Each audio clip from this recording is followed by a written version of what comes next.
Welcome to a Drop Tent Media production. Welcome to the Lone Stakers podcast. Hi, I'm Albert Davis, and I'm a solo staker on the Ethereum blockchain. And I'm Tommy Harold, and I'm a solo staker. Both Tommy and I are crypto enthusiasts, navigating the world of Ethereum solo staking. We're not experts, but we're on a journey to learn more. So join us as we explore, learn, and stake our claim in the Ethereum network.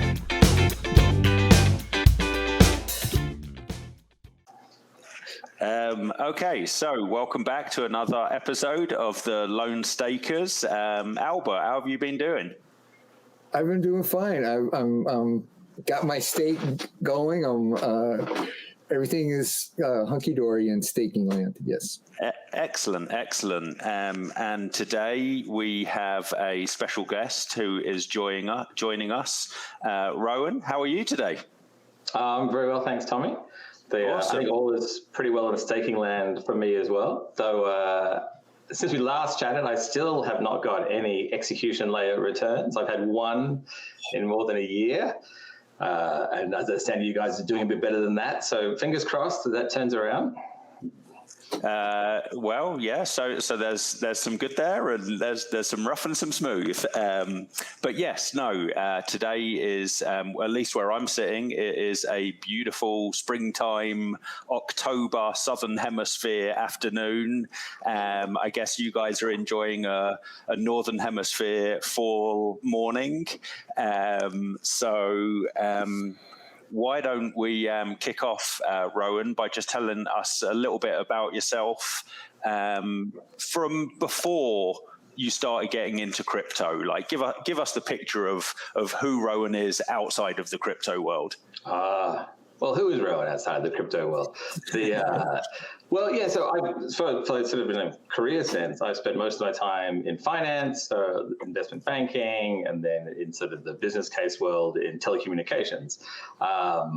And I really started, I guess, hearing about crypto on the side, really in the newspapers. Everyone's making vast fortunes overnight, Bitcoin going through the roof. There was a period of time when I was in a WhatsApp group called the Crypto Kings. I had no crypto of my own, but was kindly invited into the group, sort of as a bit of a sales tactic. And everyone, like some of my friends were normally worth $10 million quite quickly with the Ripple and these other assets, which I never really understood.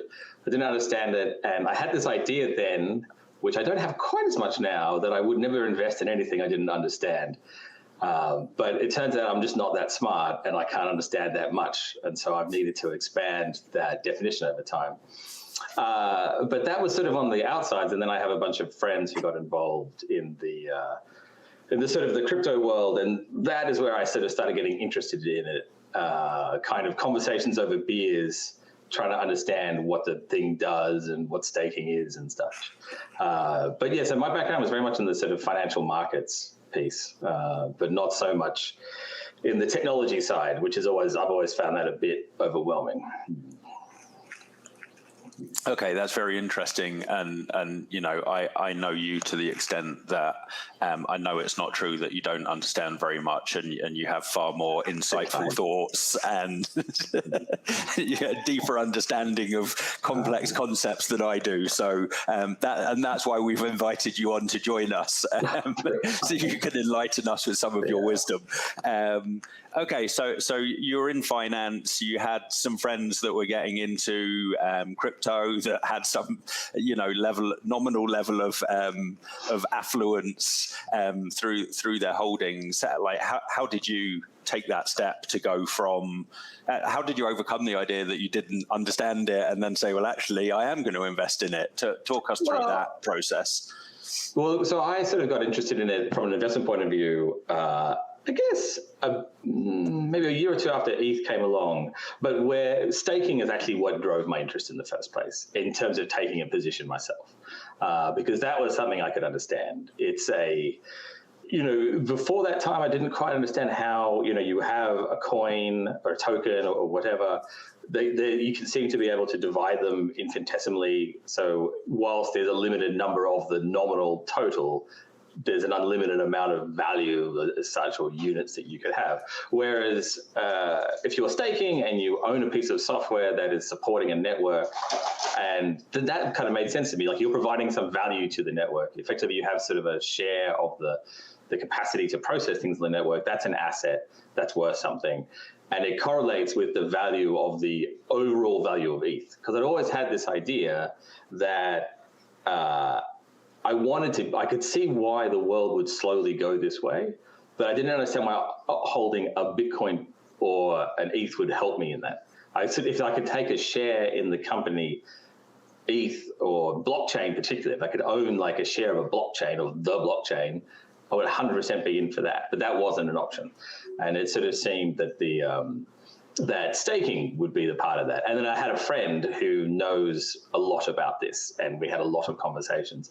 And the other thing I actually really enjoyed about it was that it really went up. Even though I have this background in banking and finance, I don't particularly like that world. I don't actually feel that it adds value commensurate with what it takes.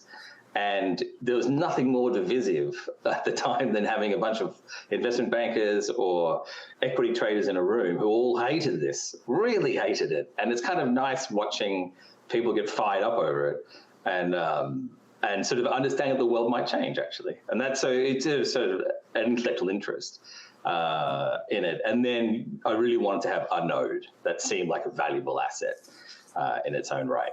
And so that's sort of how I got into it, I guess.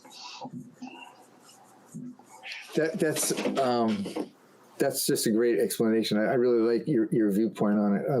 Sometimes I think of staking as kind of like a stock that pays a dividend, because the value of ETH can rise and fall. So that's like your share price, and it pays out a return, which is kind of like your dividend. But that's where it kind of diverges, because, and as Rohan says, it's like we're supporting a network, and that makes sense. It's very tangible. It's like, okay, I get that. It's like, for all this to happen, there has to be a network. And I guess from my point of view is, if adoption goes higher and higher and higher, that network would seem to become more and more valuable. And Rohan, when we were talking before, because your other part of your background was in telecommunications, that may be not the right term. You want to kind of talk a little bit how you relate some of that to the network, the Ethereum network? Oh, right. This idea that effectively it's a network that has a fixed amount of capacity on it. And that was the thing that it took me a while to understand. That's where the value of an ETH actually comes from, is that if you imagine a telco network that can put through so much capacity, so many megabits per second or something like that. And then if that network becomes a valuable network that people want to send traffic over, and you're effectively owning one of those megabits per second, represented in a token, then you will proportionally your value will be correlated to the value of that network. And so your question about whether you should invest in ETH becomes a question of, do you think ETH will be widely adopted or not? Does it have applications and things down the future? And that's what I actually find exciting about it. It's not sort of where it is today, it's the mass adoption sort of idea, right? I mean, we talk a lot about applications. I often hear things like driver's licenses or home titles or any of these things. None of that's happened, really, because I think there's still a concern about it. And some of what's happened in the news recently raises that concern. It feels like there's a lot of cowboys out there. But I think the technology is really solid underneath that. And it's just this question of when that adoption happens and if ETH is that. But if that happens, then ETH will become suddenly a very valuable asset.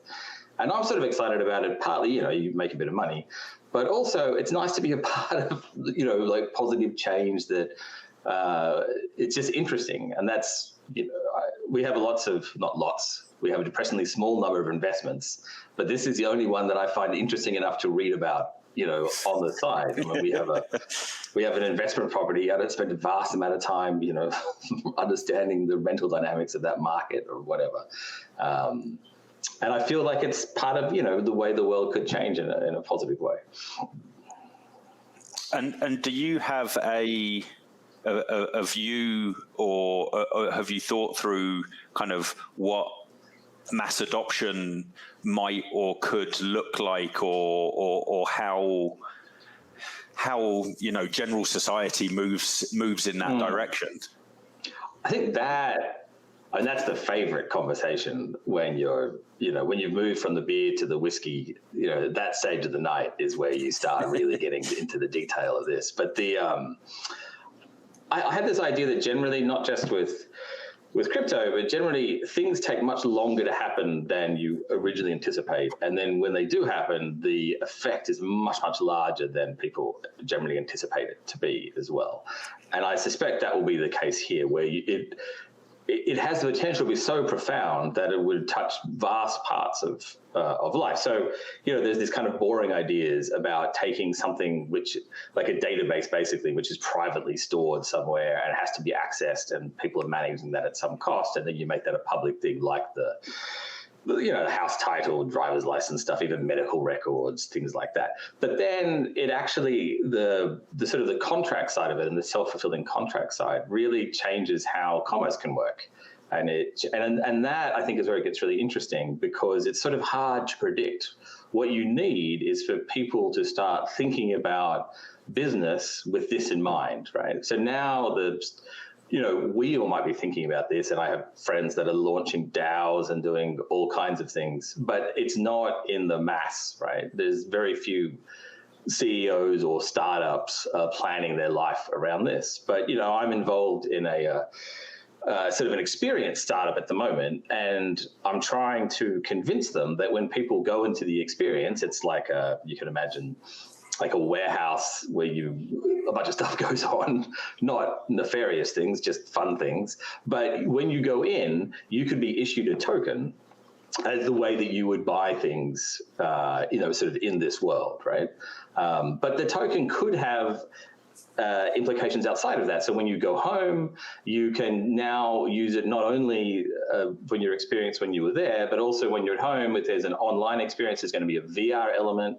And so it sort of provides like a much different, a much deeper relationship with a customer going to the movies, right? It's sort of, and I find this stuff, it's hard to crystallize it. Right, because I'm just not that creative type. I've been working with creative types, and I'm like, wow, you think in such a different way to me. If I can't turn this into an Excel model, then I kind of run out of steam somehow thinking about it. But I think it can be profound. And so there's that piece. There's also kind of the DAO. I don't know whether you guys have talked about that a lot on the podcast before, but this kind of a company which is held through shares on a blockchain allows for a much different way of collaborating with people, right? And you could incentivize people with payments in tokens and various things, so that it'd be a much more collaborative piece of work. So one way maybe to make that a bit more tangible is that I am nominally a specialist in like a narrow form of sort of financial modeling and telecommunications. And I know a lot about some small number of technologies.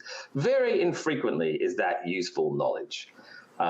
Occasionally, a company really needs that. But the way it works now is that they basically have to buy a month of my time through a consultancy, and I'll probably do that work in 3 or 4 days. But in the future, if I could and the issue there is I only know there's one bit. We need about 10 people. We need a market specialist. We need other specialists. And I feel that the crypto piece could actually bring us together in a much cleaner way, where I would only come in for my 3 days of work, and I'll be doing that all the time for 20 different companies.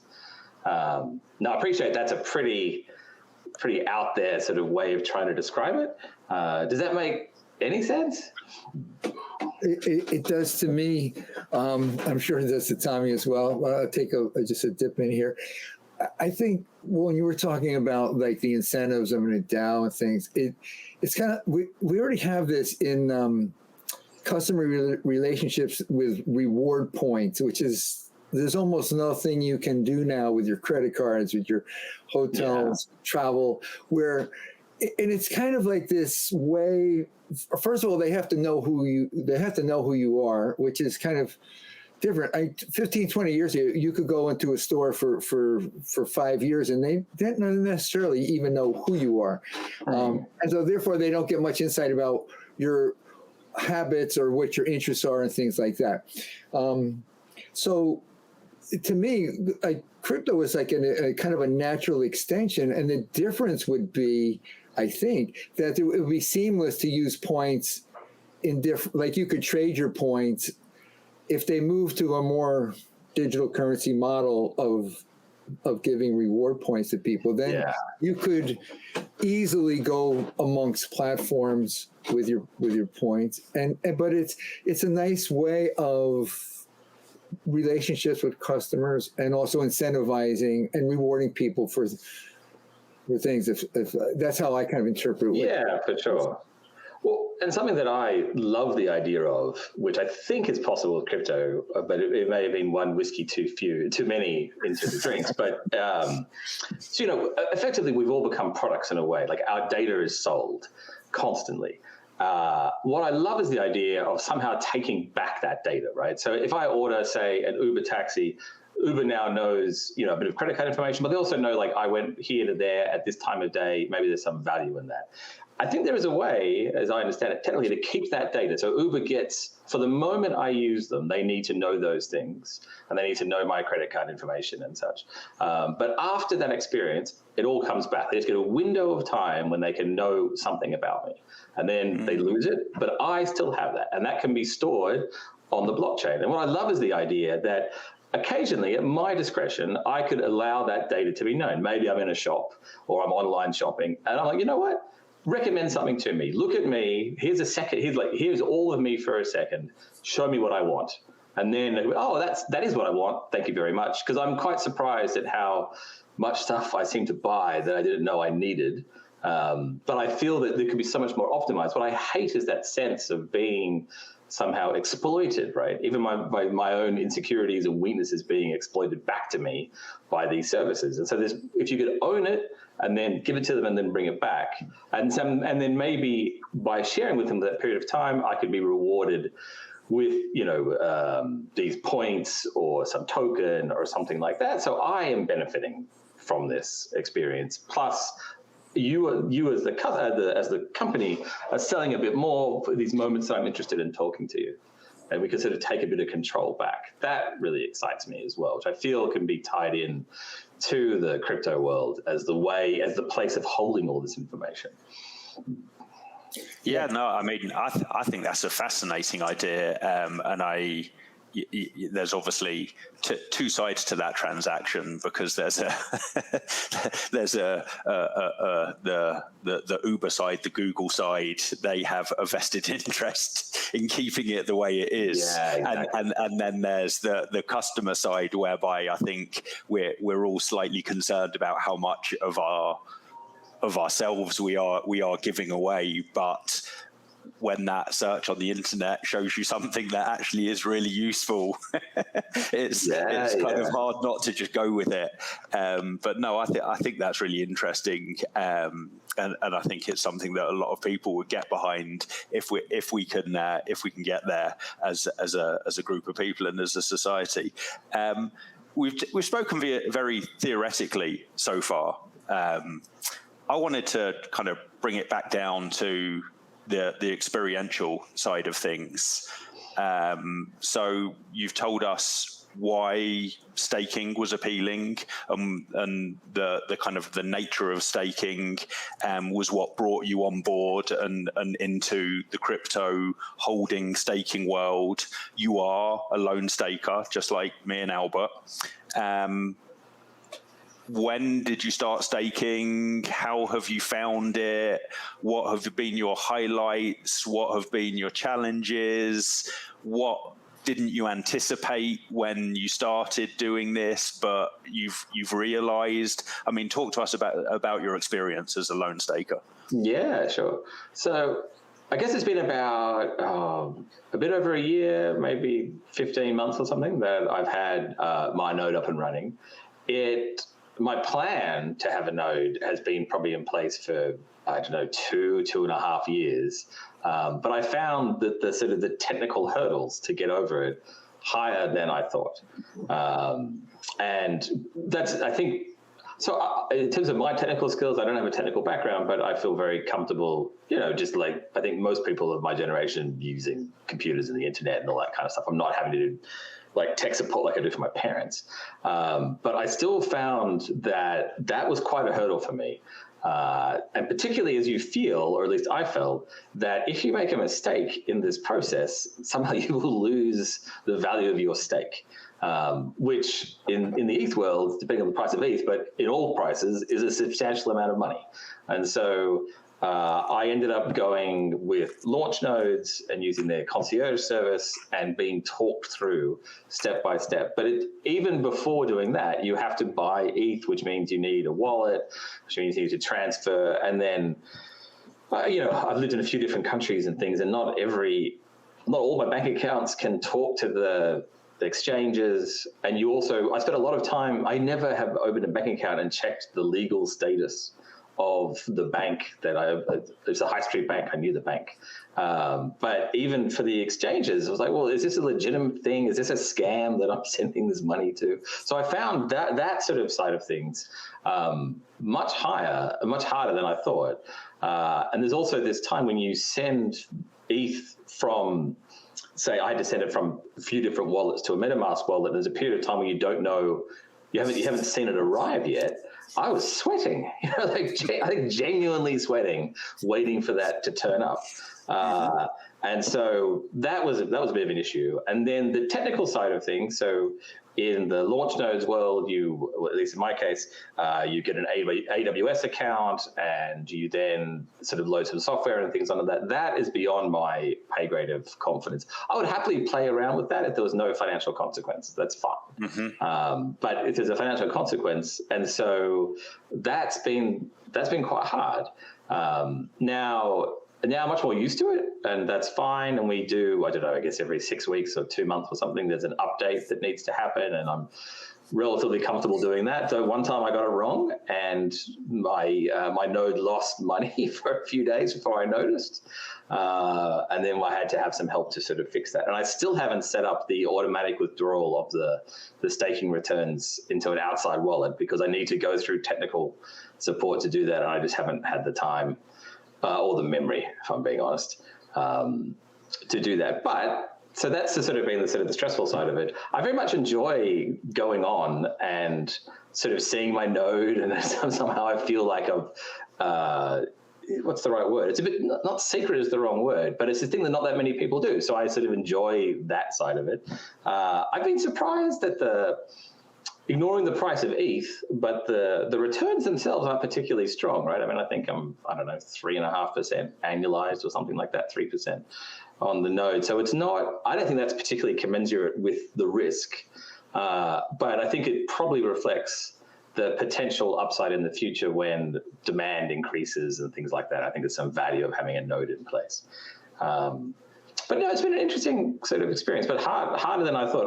I'm surprised that there isn't just some sort of user interface that launch nodes or someone else does, where you go in and it's somehow maybe even talks to your bank. It takes the money, turns it into ETH, sticks it in the node. But I understand now about custodial, and it's quite a minefield in there.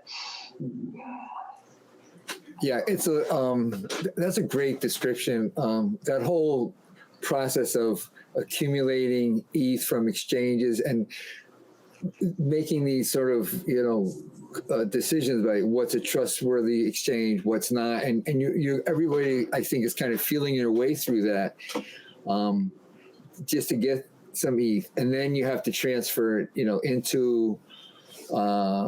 In my case, I had to put all of the ETH that I acquired from an exchange into a MetaMask wallet. I think we probably all had to do that. That was quite nerve-wracking. And yes, the delay.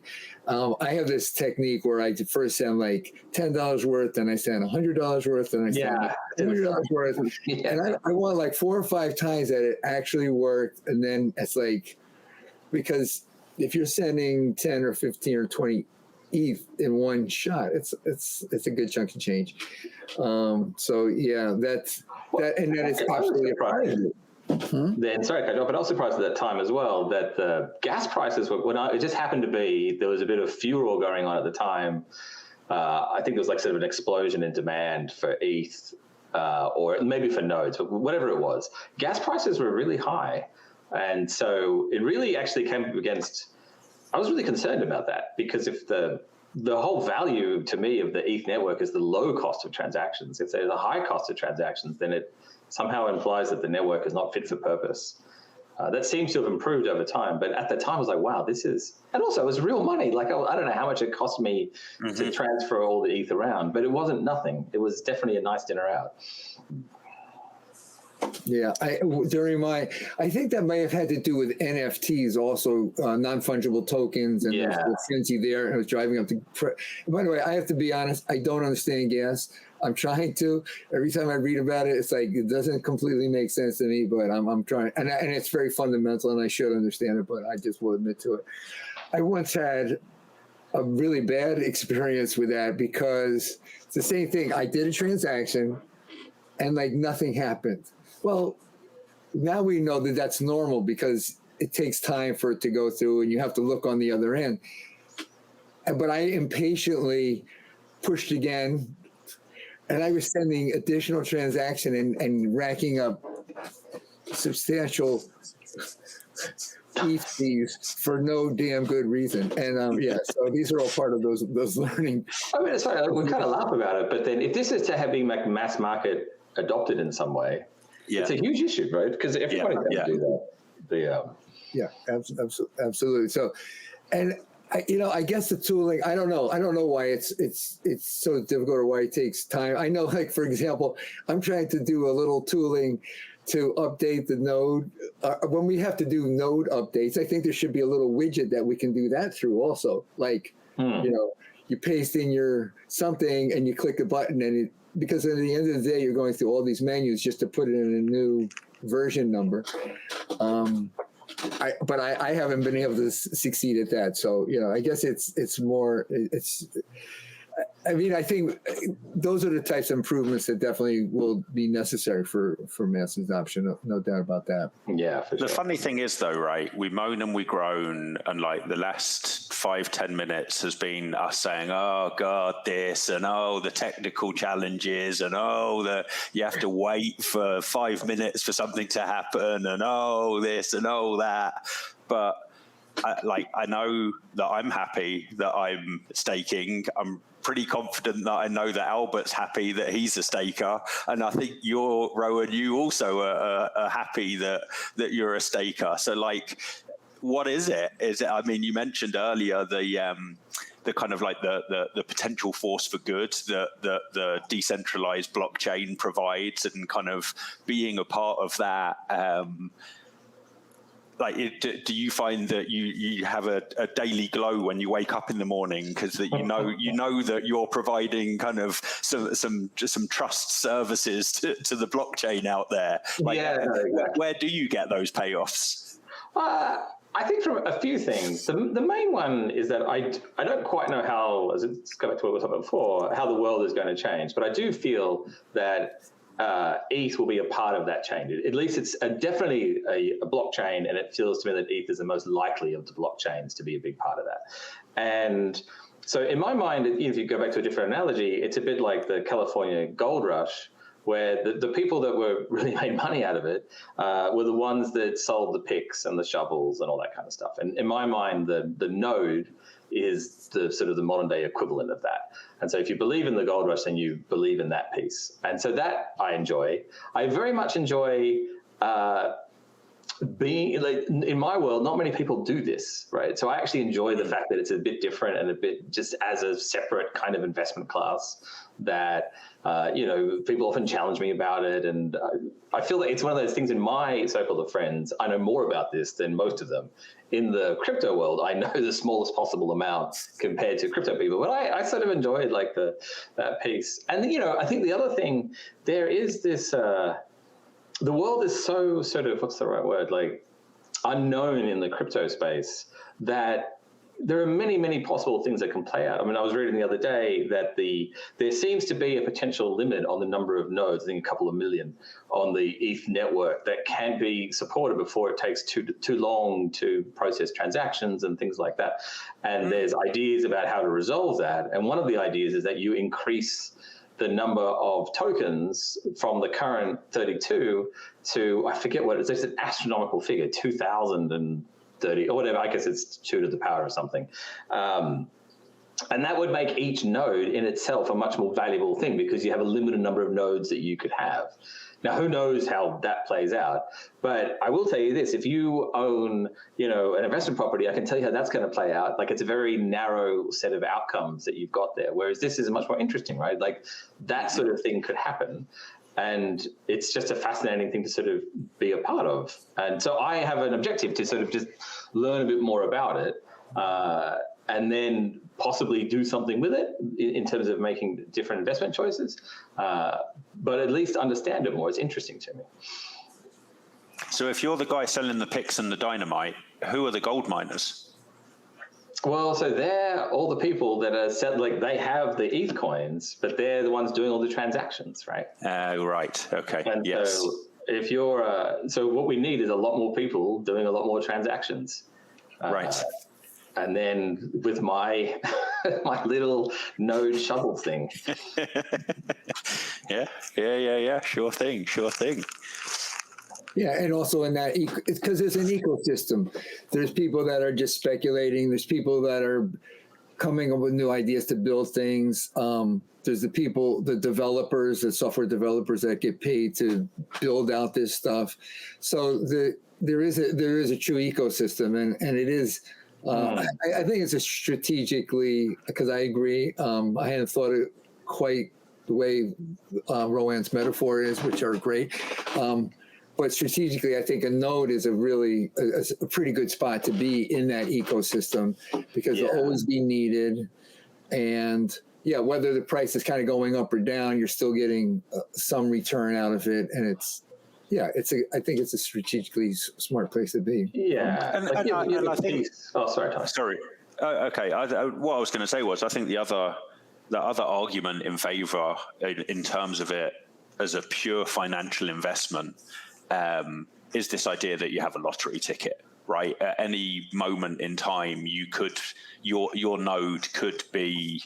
I can't remember which layer it is, the consensus, right? No, the execution. I can't remember. Yeah. The execution. At any point in time, you could get an execution layer reward that's like 1, 2, 5, 10 ETH, and it could be your lucky day, right? And so you just have this ongoing lottery ticket that could hit the jackpot at any point in time. Not that mine has any time recently. Since we spoke a few months ago, it's been a good 8 months since I got any execution layer return. Oh, that gives you some comfort somehow. My node has been a little quiet. Also, I haven't gotten execution return since we spoke, and it's been a little while. But it's around. It is as you say, a lottery ticket type of thing.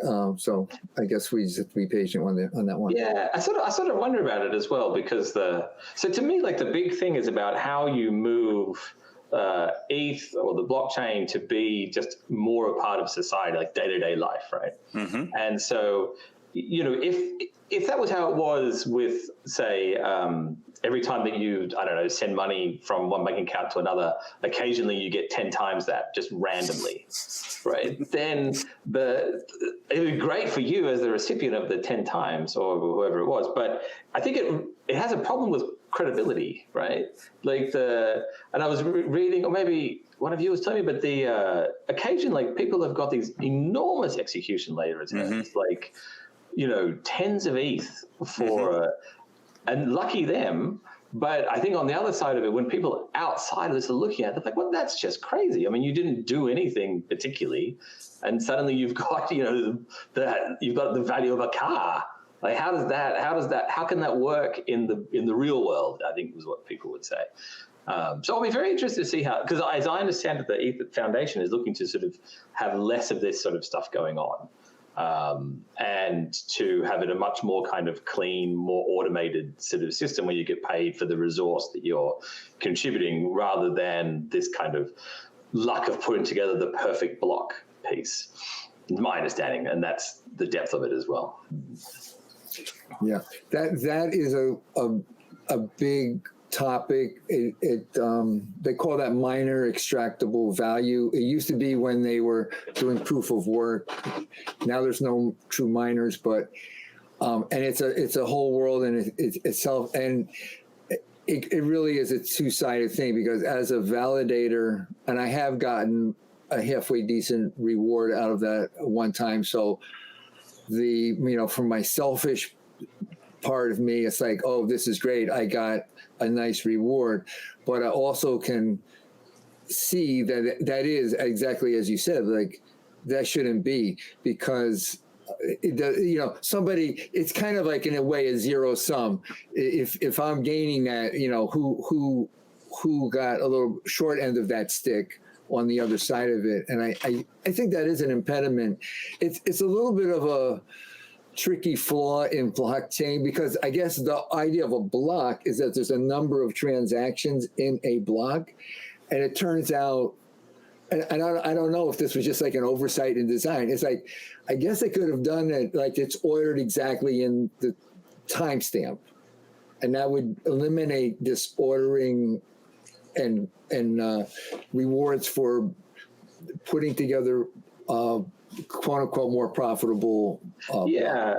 Well, I think there's this idea that, when you're doing a transaction, when you're sending, you might have a reason why you want your transaction to have priority, right? You want it to be quickly, or maybe it's very sensitive and you want it to be done in some particular way, and you will pay a premium to have that service. And then in the background, there are like what used to be miners who are making sure that happens, and they're sort of being rewarded for that. And it sort of feels to me like they're sort of sorting out the kinks to make sure that you're not paying some super premium to achieve what is a small benefit. And that to some extent is exciting, because it feels that the network is maturing, right? One of my sort of funny stories, I guess, I was at an engagement party a few years ago, and there were a load of guys there from, was it Bain, one of the big consulting firms anyway, and they were talking about how the senior partners had banned the talk of blockchain or ETH or at work. You were not allowed to mention it. They were so sick of everybody, and they thought it was a bubble and it was going to burst, and you're all going to go broke. We can't talk about it, right? One of those guys now runs a fund entirely devoted to acquiring basically various companies that are operating in the crypto space. And at the time of that party, he was absolutely drunk the Kool-Aid. You cannot even talk about this. And now it's the entire business. And I find that very comforting, because it sort of feels like the needle is turning, right? And I feel that the stuff that's holding it back at the moment is a little bit of, companies need to get up the learning curve, and a little bit of this kind of, like all the stuff in the press and these exchanges that are blowing up and stuff like that. But what it's not is a technical thing, right? There's no material reason why it can't take off. It's sort of waiting for the right Goldilocks moment for it to happen. And that's where back to your point before, Tommy, that's where I think it's very exciting, right? And in the background, we can sort of figure out these kinks and things. And it feels to me that the ETH Foundation is some very clever people. I have a lot of confidence in them to sort these issues out. And then there'll hopefully be this sort of hockey stick, which will give us all the ability to have just said we were there then. I mean, not doing very much, if I'm being honest, monitoring my node and talking about it at dinner parties, but it's still, it's just very exciting to be part of that. Mm. And hopefully we're here on the hockey stick. Yeah, yes, exactly. if that made visual sense to anybody other than me. Yeah. We sure did. I guess we're coming sort of down to our time here. I heard a podcast that kind of blew me away. It was for the head of crypto, for want of a better term, at JP Morgan Chase.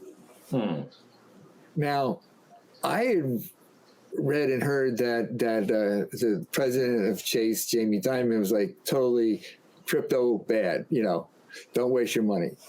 It turns out one of the questions that was asked, how many people are in your unit? There's like 250 people in this unit that's working on this stuff. Talk all about I mean, is this mind-boggling that because part of the adoption and strategically, again, in companies, I guess they want to keep things kind of under wraps at some point, and then they have to kind of at some point say, yes, this is a real thing. But I mean, the things that they're talking about, like they have a coin, JP Morgan coin, that works between banks, and right now it's kind of private, like you and I, we can't use that coin, but they're sending money between banks with cryptocurrency now. And they're saying, they reckon, he said right away, we had to look at this because it's a challenge to our business model. And it makes sense. You can't be in finance and then there's a new way of doing finance and say, oh, we're just going to ignore that. So they have to look at it. And they readily admit that the cross-border sending of funds in the SWIFT system, that's the current system, is not a good system. And they say, yeah, we have to work on it. So that, when you hear things like that, and there's stories like that, they're really all over. How far can this adoption be? And one of the questions also is like, well, is it going to be on ETH, or could they trump everything and come up with their own own independent system? And I think ETH is very solid because it has that network kind of footprint effect going for it. And I think that there's lots of examples of companies who, as a guy who worked in telecommunications, right, like telcos build all the networks, and then everybody else profits from them by putting content over the networks. And there were some telco companies that, you know what, we're going to do content. We're going to make TV shows, and no one watches them because telco companies are not good at making funny or interesting or relevant TV shows. They're good at running networks. And I think that's true of the banks. I would suspect that the banks developing their own technology will be a disaster. Banks are good at profiteering from the financial system. They're not good at software. And in fact, banking software is notoriously terrible, right? Which is why, things like Swift are so bad. And they haven't been, and they're more focused on security than features and, whatever. So I feel that the crypto space is particularly well positioned to disrupt them. And I hope that they do. That'll happen. The only thing if you don't mind, just 2 seconds while I'm talking, because I wanted to poke in and ask, but I wasn't sure if that was a good thing. But I didn't want to send it off on a tangent as we were coming to the. But are you guys at all worried for if the banks making and starting to play with crypto? I think they demonized it because they didn't know how they could profit off it. But if they figure out some way to corrupt or get into their, is that a concern at all? That for any of you, in a way, to sabotage? No, because I think it's pretty rock solid. Right.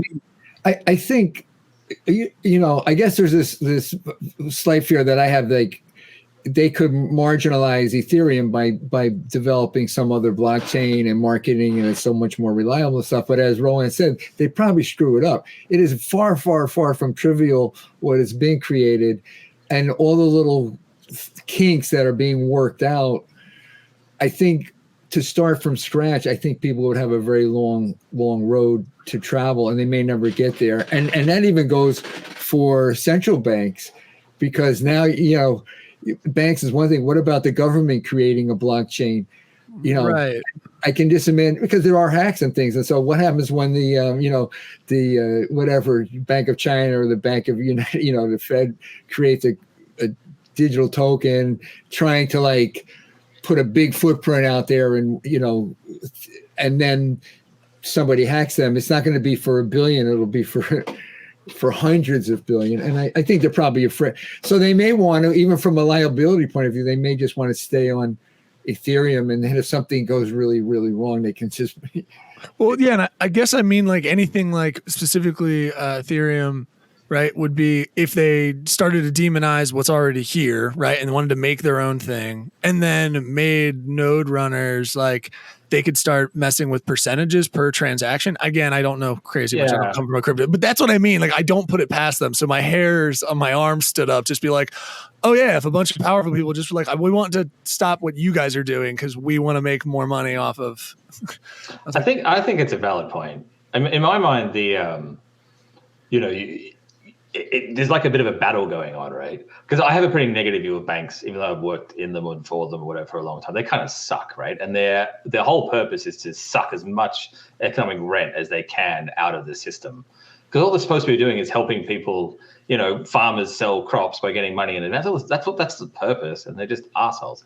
And they will fight like tooth and nail because if they feel they're going to lose market share, because it's one thing to feel that there's an opportunity that you're missing out on. It's another thing to feel that your business is under threat, right? So I feel there's a bit of a battle that's going on between traditional huge banking and then consumers, particularly in America, where banks are shit, yes. Right? Like at the moment, I have to send money from my wife's account to my account.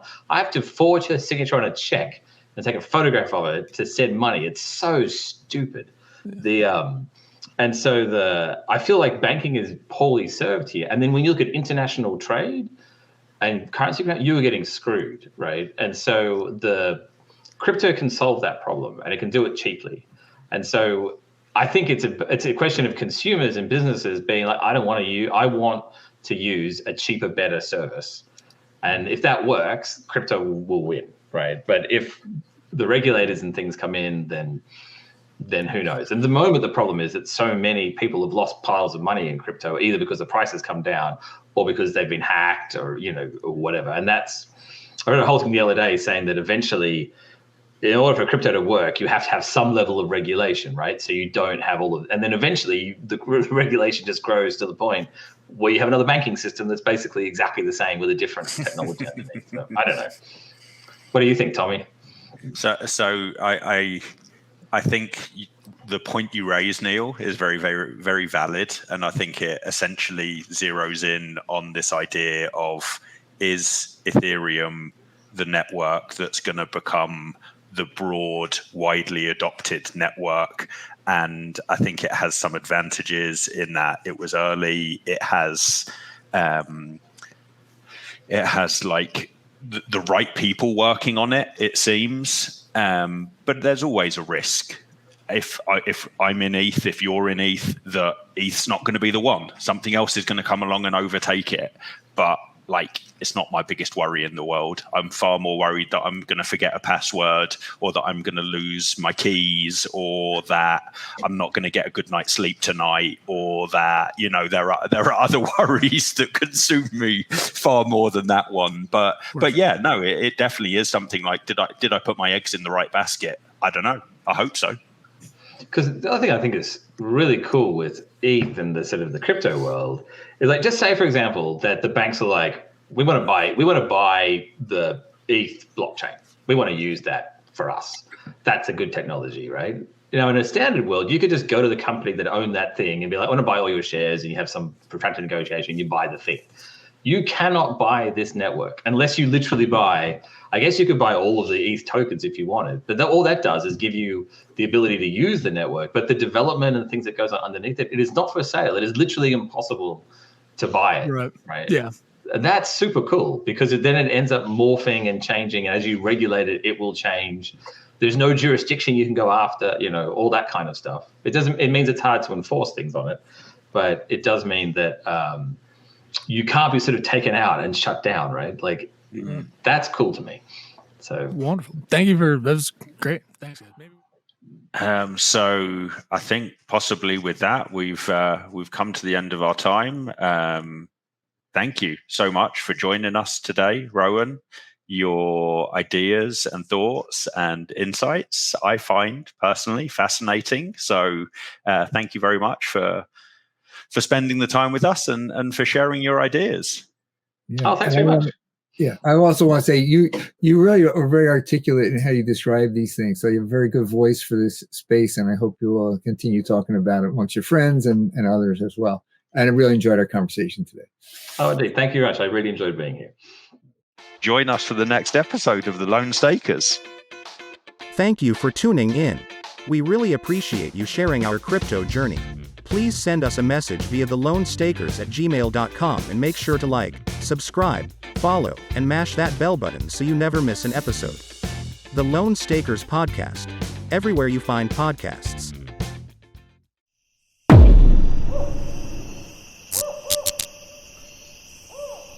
This has been a Drop Tent Media production.